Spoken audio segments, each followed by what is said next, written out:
Image copyright Getty Images. Kim Jong-un's announcement that North Korea is to halt nuclear and missile tests immediately comes as he prepares for two major diplomatic events. Analyst Ankot Panda asks what the North Korean leader hopes to gain with his latest move. North Korea's declaration will no doubt lead to effusive headlines touting an end to nuclear and long-range missile testing, but a look at the country's historical record and the context of its nuclear and missiles program suggests that we might temper our expectations.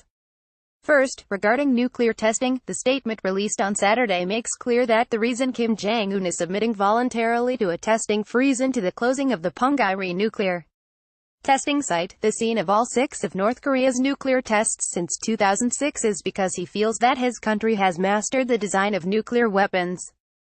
Although difficult to verify, this claim is not obviously an exaggeration or unbelievable.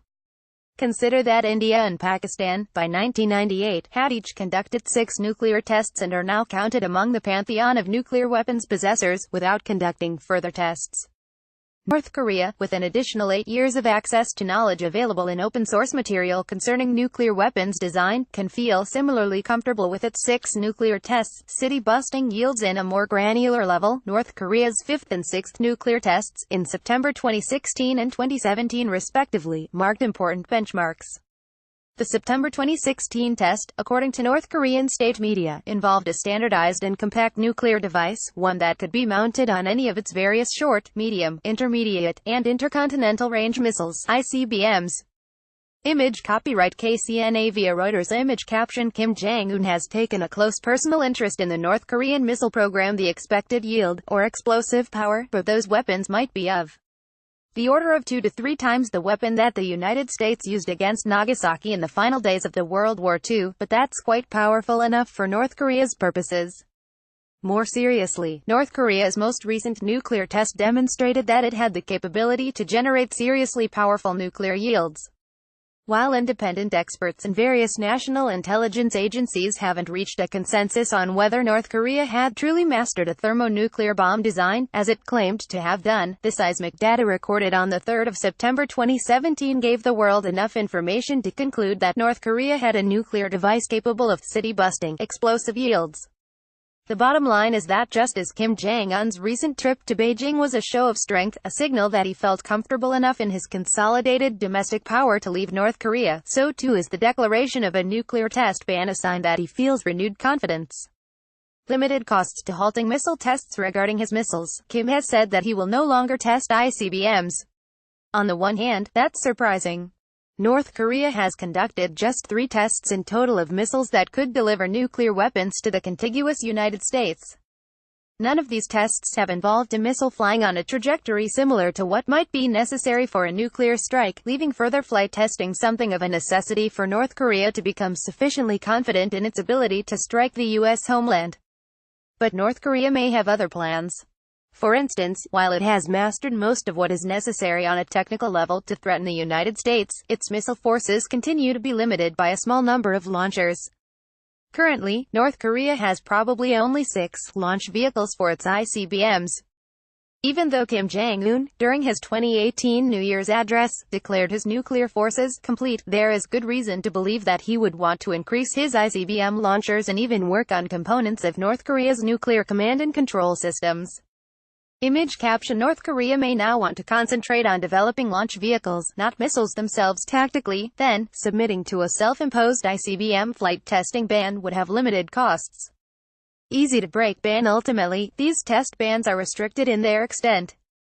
The nuclear test ban could be made credible by a bona fide gesture at the Punggye-ri nuclear test site. North Korea, for instance, could demolish its test tunnels. The statement released on Saturday notes only that the site will be dismantled.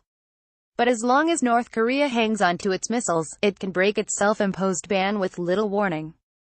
In 1999, North Korea submitted to a missile testing moratorium, but that eventually broke down in 2006, a few years after the collapse of the 1994 agreed framework.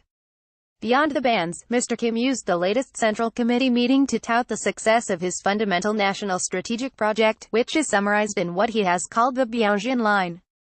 This concept refers to the simultaneous development of a powerful state nuclear force alongside a more prosperous economy.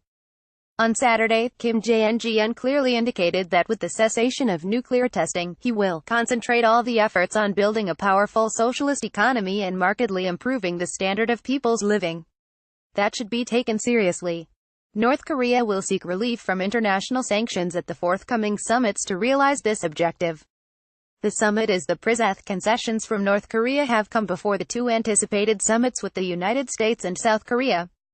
Image copyright Getty Images Image caption The meeting between Mr. Trump and Mr. Kim comes just months after the pair exchanged deeply personal insults. One may wonder why Mr. Kim should give up so much in advance instead of hanging on to a nuclear test ban and an ICBM moratorium as aces up his sleeve to give up when he meets U.S. President Donald Trump.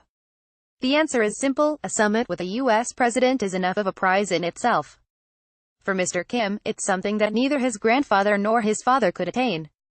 In the end, what North Korea loses by demolishing its nuclear test site and submitting to a unilateral moratorium on ICBM launches is entirely tolerable compared to what Mr. Kim gains by sitting alongside President Trump. Reading KCNA's announcements on Saturday, there is also absolutely no hint of the denuclearization intent that South Korean officials have been eager to tout on North Korea's behalf. On the contrary, North Korea's announcement sounds like the declamations of a nuclear weapons state, one that has no intention of giving up those weapons which give the country its ultimate guarantee of survival. Even though President Trump has lauded Mr. Kim's move as big progress, the sooner he recognizes Kim's ultimate objectives, the better. Ankit Panda is an adjunct senior fellow at the Federation of American Scientists and a senior editor at The Diplomat.